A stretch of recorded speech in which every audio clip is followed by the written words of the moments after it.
न्यायालय धन्यवादको पात्र भएको छ र अन्तिम पर्यो भने कुनै एउटा सांसदले पनि बहुमत जुटाउन सक्यो भने माधव कुमार नेपाल अब उपेन्द्र यादव बाबुरामजीहरू पहिलो कुरा त पटक पटक प्रदेश सभा विघटन हुन आफैमा एउटा दुःखद कुरा थियो हो र फेरि सर्वोच्चबाट पटक पटक पुनर्स्थापना हुनु सुखद कुरा पनि हो। यो हाम्रो होइन, नेपालको संविधान, लोकतान्त्रिक मूल्य मान्यता, नेपालको राष्ट्रिय हित, राष्ट्रिय स्वाधीनता र आम नेपाली जनताको जितको रूपमा मैले यसलाई लिएको छु।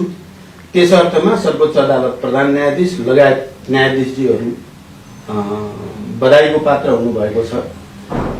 इतिहासमा उहाँहरूले जुन साहसिक फैसला र सही फैसला गर्नुभएको छ यसलाई धेरै परसम्म स्मरण गरिनेछ, यसबाट शिक्षा लिइनेछ।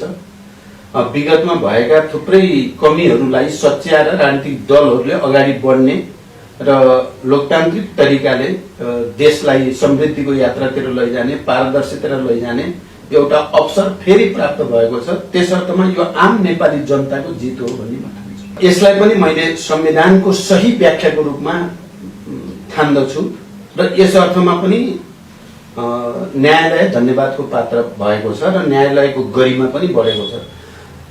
धारा 76 को धारा 5 सांसदहरूको प्रतिनिधि सभाका सदस्यहरूको विशेष अधिकारको रूपमा नै व्यवस्था गरिएको हो भनेर मैले पत्रकारहरूसँग कुरा गर्दा, सम्पादकहरूसँग, नागरिक आन्दोलनसँग र आम जनतासँग पनि मैले भनिराखेको पनि थिएँ। त्यो चाहिँ अब एउटा स्थायित्व कायम गर्नको निम्ति, स्थिरता कायम गर्नको निम्ति अन्तिम पर्यो भने कुनै एउटा सांसदले पनि बहुमत जुटाउन सक्यो भने त्यसलाई प्रधानमन्त्री बनाउने भन्ने धारा उपधारा हो। त्यसको बिल्कुल सही व्याख्या भएको मैले ठानेको छु। पहिलो संसद विघटन भएर चाहिँ हामी त्यो प्रतिगमन हो, प्रतिक्रान्ति हो, यो संविधान, लोकतन्त्र र राष्ट्रमाथिको घात हो भनेर सडकमै गएका थियौं। मैले लाखौं जनतालाई सम्बोधन गर्ने, अपील गर्ने र यो परिवर्तनको पक्षमा, संविधानको पक्षमा चाहिँ मौका पाएको थिएँ। यो पटक कोभिड-19 को कारणले लाखौं जनता जुटाउन सम्भव थिएन पनि, हामीले त्यस्तोतिर सोचेनौं पनि। जनताको जीवन सबभन्दा ठूलो कुरा हो भन्ने ठान्यौं। तपाईले भने जस्तो त्यो पटक पनि मैले यो उपलब्धिको रक्षा गर्ने सबभन्दा बढी दायित्व ममाथि छ भन्ने महसुस गरेर नै मैले सम्पूर्ण तागत लगाएको थिएँ संसद पुनर्स्थापनाको निम्ति जनतालाई परिचालन गर्न। यो पटक पनि फेरि संसद विघटन भएको जुन एउटा दुखद परिघटना हो, यसलाई चाहिँ ठिक ठाउँमा ल्याउन पनि मैले यो गठबन्धन निर्माणमा पनि आफ्नो ठाउँबाट सके जति नेतृत्वदायी भूमिका खेल्ने कोसिस गरे। साथीहरू सबै सहमत हुनुभयो। नेपाली कांग्रेसको शेरबहादुर देउबाजीदेखि लिएर माधव कुमार नेपाल, अब उपेन्द्र यादव बाबुरामजीहरूदेखि मोहन विक्रमजीहरू समेत पनि सहमत हुनुभयो। उहाँहरू सबै पनि बधाईको पात्र हुनुहुन्छ र म आज सबभन्दा बढी गर्वको महसुस गरेको छु। त्यो तपाईले सोधे जस्तै पक्कै पनि ठूलो संघर्ष, बलिदान र ठूलठूला राजनीतिक जोखिम उठाएर शान्ति, संविधान सभा, संघीय लोकतान्त्रिक गणतन्त्रसम्म मुलुक आएको हो। र यो प्रक्रियामा अब गिरिजा प्रसाद कोइराला त अहिले हामीसँग हुनुहुन्न। हामी दुईजना हस्ताक्षरकर्ता शान्ति, विस्तृत शान्ति सम्झौताका हौं। अब म एउटा अहिलेसम्म जीवित छु र मैले अझै केही गर्न बाँकी छ भन्ने म ठान्छु। त्यस अर्थमा आजको फैसलाबाट म निकै गौरवान्वित भएको छु। अब संविधानको अन्तिम व्याख्या गर्ने अधिकार सर्वोच्च अदालतलाई नै छ, संविधान अनुसार नै। त्यहाँ सर्वोच्च अदालतले संविधानको मर्ममाथि प्रहार हुँदा, कानुनी राजको चाहिँ मान्यतामाथि प्रहार हुँदा, लोकतान्त्रिक हितमाथि प्रहार हुँदा त्यसको व्याख्या गर्ने, त्यसको रक्षा गर्ने दायित्व भित्रै हो। यस अर्थमा चाहिँ मैले फेरि पनि उहाँहरूलाई बधाई, धन्यवाद नै भनेको छु, भन्छु। तर चाहिँ राजनीतिक दलहरूले सुल्झाउनु पर्ने विषय, पार्लियामेन्ट भित्र सुल्झाउनु पर्ने विषय पटक पटक न्यायालयमा जानु राम्रो होइन र भविष्यमा यस्तो परिस्थिति नआओस् भन्नको निम्ति राजनीतिक दलहरूले अझ बढी सचेत हुनुपर्ने, प्रतिनिधि सभा अझ बढी क्रियाशील हुनुपर्ने म ठान्छु। त्यो होइन, यदि कसैले त्यो रूपमा हेर्छ भने अब बदनियतपूर्ण ढंगले हेर्नेहरूको त कुनै जवाब छैन। तर इमानदार मानिसहरूले हेर्यो भने मेरो कसैसँग न कुनै सेटिङको सम्भावना थियो, न मसँग त्यो खालको अथोरिटी थियो।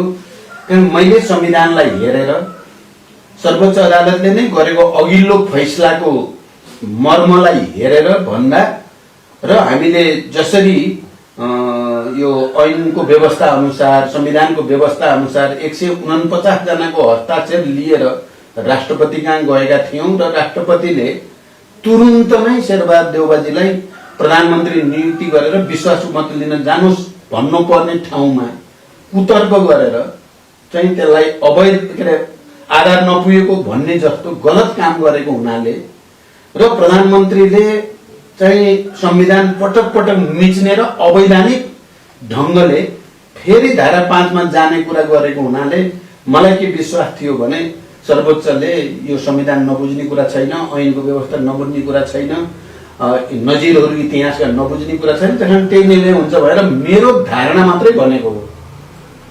त्यसकारण सेटिङ गर्ने कोसिस त केपीजीले नै गर्नुभएको थियो नि र अब यो सेटिङ नहुने भयो भन्ने बुझेपछि चाहिँ अनि धम्क्याउन त उहाँले थाल्नु भएको थियो। मैले त सर्वोच्चलाई कहिले पनि धम्क्याइन, न्यायालयको स्वतन्त्रतामाथि आक्षेप हुने गरिकन त मैले कहिले पनि बोलिन। मैले मेरो ब्रह्मले, मेरो विवेकले, मेरो अध्ययनले, मेरो अनुसन्धानले यही हुन्छ भन्ने देख्छ भनेर भनेको। त्यो धादिङको त्यो प्रसङ्ग ल्याउनु हो, धादिङको नि मेरो त्यस्तै थियो।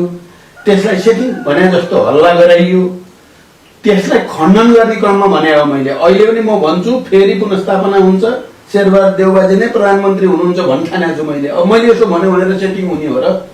यो त अदालतले गर्ने फैसला भएर त्यसो खण्डनको सन्दर्भमा भनेको कुरा म प्रश्न गर्न चाहन्छु। जसरी यो 3 वर्ष यता प्रधानमन्त्री केपी ओलीले नेपालको राजनीतिमा फोहोर, अर्थनीतिमा फोहोर, भ्रष्टाचारको टुङ्गुर, अपारदर्शिता, कुशासन, निरङ्कुशताको एउटा चाहिँ श्रृङ्खला खडा गरिदिनु भएको छ। त्यसलाई सफा गर्ने र अब देशको राजनीति सहज ढङ्गले जान्छ, जनताको विकास समृद्धिको आकांक्षालाई ठिक ढङ्गले सम्बोधन हुन्छ र पारदर्शिता हुन्छ, सुशासन हुन्छ भनेर जनतालाई विश्वासमा दिलाउने कुरा र राष्ट्रलाई त्यसरी नेतृत्व गर्ने कुरा पक्कै पनि चुनौतीपूर्ण त छ। तर मलाई के विश्वास छ भने अहिले 5 दलीय गठबन्धन जुन ऐतिहासिक सन्दर्भमा जुन दुःख र पीडाको बीचबाट यो गठबन्धन तयार भएको छ र एउटा प्रतिबद्धता हामीले सार्वजनिक रूपमा जनतालाई पनि भनेका छौं। मलाई विश्वास छ हामी राष्ट्रको आवश्यकता र जनताको भावनालाई बुझेर त्यसअनुसार नै शासन सञ्चालन गर्नेतिर हाम्रो ध्यान केन्द्रित छ र यो सफल हुन्छ र यो सफल हुनै पर्छ। जसरी नेपालका सबै राम्रो दिमाग भएका भन्थे मैले, बेस्ट ब्रेनहरू यो निरङ्कुशताका विरुद्ध, संविधानमाथि पटक पटक गर्ने घात प्रतिघातका विरुद्ध खडा छ र आम नेपाली जनता पनि पटक पटकको संसद विघटन, पटक पटक संविधानमाथि हत्या, पटक पटकका भ्रष्टाचारका श्रृङ्खला, कुशासन अनि राजनीतिक नियुक्तिमा हुने गरेको चरम गुटबन्दी, यो सबैबाट जनता आजित भएका थिए। जनताले जे अपेक्षा गरेको थियो स्थायित्व, स्थिरता, सुशासन, पारदर्शिता, विकास, त्यो नभएर आत्तिएको थियो। मलाई लाग्छ अब आम नेपाली जनता र राम्रो दिमाग भएका प्रत्येक नेपालीहरू, पत्रकार, बुद्धिजीवी, नागरिक समाज सबैको पनि हामीलाई साथ हुन्छ र हामी त्यो साथलाई हामी कतै पनि हामी जनताको यो विश्वासलाई दायाँ बायाँ हुन दिन्नौं। म त्यो प्रतिबद्धता व्यक्त गर्छु। यो राष्ट्रिय आवश्यकता र जनभावना अनुसार छ, संविधान र लोकतान्त्रिक मूल्य मान्यता र संविधानको मर्म अनुसार छ। त्यसकारण यो कार्यान्वयन हुन्छ मात्र हैन, उत्साहपूर्वकै कार्यान्वयन हुन्छ, दृढतापूर्वकै कार्यान्वयन हुन्छ। यदि कसैले यसका विरुद्ध आउने गर्यो भने त्यो फेरि पनि अझ बढी नाङ्गिने बाहेक, जनतामा अझ बढी बदनाम हुने बाहेक केही नै हुँदैन। त्यस्तो हुन्छ जस्तो मलाई लाग्दैन। 74 को निर्वाचनको सन्दर्भमा नै अब देशको राजनीतिक स्थिरता र आर्थिक विकास र समृद्धि नै मेरो बाँकी जीवन मेरो त्यसको निम्ति समर्पित छ भनेर नै मैले त्यो निर्वाचन अभियानमा देशभरि भनेको थिएँ। मैले पार्टी एकता गर्दा पनि त्यही राजनीतिक स्थायित्व र विकासलाई केन्द्रबिन्दुमा राखेरै गरे हो। तर दुर्भाग्य मैले जसलाई पार्टनर बनाएँ, पार्टनरको गलत प्रवृत्ति र सोचका कारणले यस्तो दुःख नपाउनु पर्ने दुःख देशले पाए। अब यो गठबन्धन मार्फत चाहिँ मैले फेरि पनि मेरो लक्ष्य त्यही नै हो। मलाई प्रधानमन्त्री मैले लोभ मात्रै गरेको भए 74 पछि 5 वर्षमा प्रधानमन्त्री हुने स्थिति थियो। मैले प्रधानमन्त्री होइन, यो देशको हित, जनताको हित र विकास समृद्धि मुख्य कुरा हो भनेर छोडेकै हो। अहिले पनि मेरो लागि प्रधानमन्त्री होइन है, कोही भने प्रधानमन्त्रीको लागि प्रचण्डले यसो गरे भनेर पनि प्रचार गरे। तर अब त्यो प्रचार गर्नेहरूको नैतिकता, हैसियत, उचाइ हेरेर म कहिलेकाहीँ हैरान त हुन्थेँ। तर मैले फेरि सार्वजनिक रूपमा भनेको थिएँ, म प्रधानमन्त्रीको रेसमा छैन र हुन्न। अहिले मलाई खुसी छ, अहिले म नेपाली कांग्रेसका सभापति शेरबहादुर देउबाजीलाई प्रधानमन्त्रीको रूपमा सारेर आफूले यो सरकार सफल पार्नको लागि पुरै मेहनत गर्ने मैले सोचेको छु। किनकि राष्ट्रको हित र जनताको हित मुख्य कुरा हो। आफ्नो पद प्रतिष्ठा मेरो लागि अब मुख्य छैन। मैले जीवनमा धेरै पाएँ पनि धेरै गुमाएँ पनि। त्यसैले यो अब जीवनको करिब उत्तरार्धतिर छु म। बाँकी जीवन म राष्ट्र र जनताको हितलाई केन्द्रबिन्दुमा राखेर जाने विचार छ। म खुसी छु अहिले शेरबहादुरजी प्रधानमन्त्री हुने अब फैसला भयो। उहाँलाई फुल्ली सपोर्ट गरेर सफल पार्नेतिर नै मेरो ध्यान हुन्छ र यो गठबन्धन अझ बलियो भएर जाओस्। मेरो फेरि के छैन भने एमाले फुटोस्, कांग्रेस फुटोस् भन्ने मेरो होइन र छैन। म आफै पार्टी एकता गर्दै हिँड्ने मान्छे, कुनै पार्टी विभाजित होस् भन्ने मैले चाहना राख्दिनँ। अब सिंगै एमाले नै माधवजीको नेतृत्वमा आइदिए हुन्थ्यो भन्ने चाहना राख्नु मलाई स्वाभाविक छ। किनभने माधवजी र म विभाजित भएको होइन, हामी सँगै थियौँ। अदालतको एउटा फैसलाले हामीलाई दुई ठाउँ पुर्याइदियो।